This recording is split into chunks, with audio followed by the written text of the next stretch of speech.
ঈদ মোবারক সবাইকে। ঈদের দিন সেমাই পায়েস দিয়ে শুরু হলো এবং হচ্ছে কোরমা, গরুর মাংস, পোলাও, মাছ কত কিছু ছিল। আর এই যে আমি মেহেদি পরে নিয়েছিলাম, কত সুন্দর লাগছে তাই না? আর নানু বাড়িতে সকালবেলা চলে গিয়েছিলাম কাজিনদের সাথে ছবি তুলতে। এই যে সাথে আমার 2 ভাই, বাবা, বাবার সাথে ছবি তুলে নিলাম। আমার ভাইয়ের বউ ছিল, কাজিনরা ছিল, এটা আমার আম্মু। আর এই যে আমার মশাই, মাস্টার মশাই। তো যাই হোক, ওনার সাথে হচ্ছে কিছু কাপল ছবি তুলে নিলাম। সারাটা দিন আমরা মাশাআল্লাহ অনেক মজা করেছি।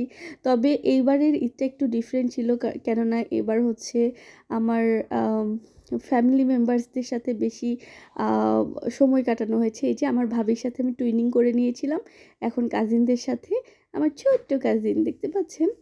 তো ফ্যামিলি কেন্দ্রিক ঈদ আমরা উদযাপন করেছি, দেখতে পাচ্ছেন সবাই। অ্যান্ড দেন আমরা চলে গিয়েছিলাম বেলস পার্কে।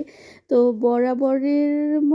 বরাবরই হচ্ছে ঈদের সময় বেলস পার্ক অনেক জনসমুদ্রে পরিপূর্ণ থাকে, বাট এইবারটা একটু ফাঁকা লেগেছিল তার তুলনায় আমার। আর সারাদিন বৃষ্টি ছিল, মেঘলা ছিল আকাশ, তারপরেও আকাশটা নীল, এখন একটু ভালো লাগছে।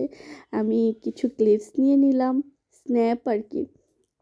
তো সেই হিসেবে মানুষ আসলে কম ছিল, কিন্তু সেই যে আমি সকাল 6টায় উঠেছি, এখন পর্যন্ত স্টিল মজা করছি, ফুর্তি করছি, ফ্রেন্ডস অ্যান্ড ফ্যামিলিদের সাথে টাইম স্পেন্ড করছি।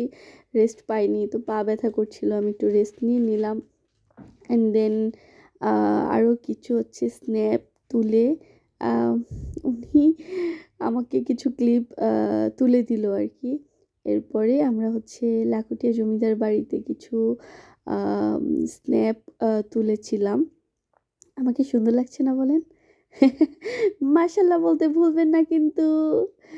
আমাদের জন্য সকলে দোয়া করবেন, আমাদের ফ্যামিলির জন্য দোয়া করবেন। অ্যান্ড আগের মতো আসলে ঈদ শৈশবের স্মৃতিচারণ করেছিলাম আমরা গতকালকে।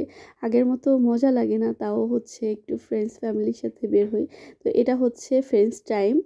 রাতে আমরা ফ্রেন্ডদের সাথে হ্যাং আউট করেছিলাম, একটু চা খাচ্ছিলাম।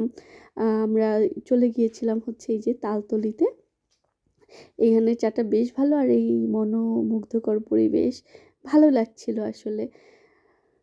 বাতাস ছিল, প্রচণ্ড ঠান্ডা ছিল। আগেই বলেছিলাম সারাদিন প্রায় বৃষ্টির মতো ছিল। এই যে চা এবং হচ্ছে চাল ভাজা, সাথে বাদাম। আমাদের একটা পিচ্চি আছে, বাবুকে সাথে নিয়ে আমরা খুব মজা করলাম।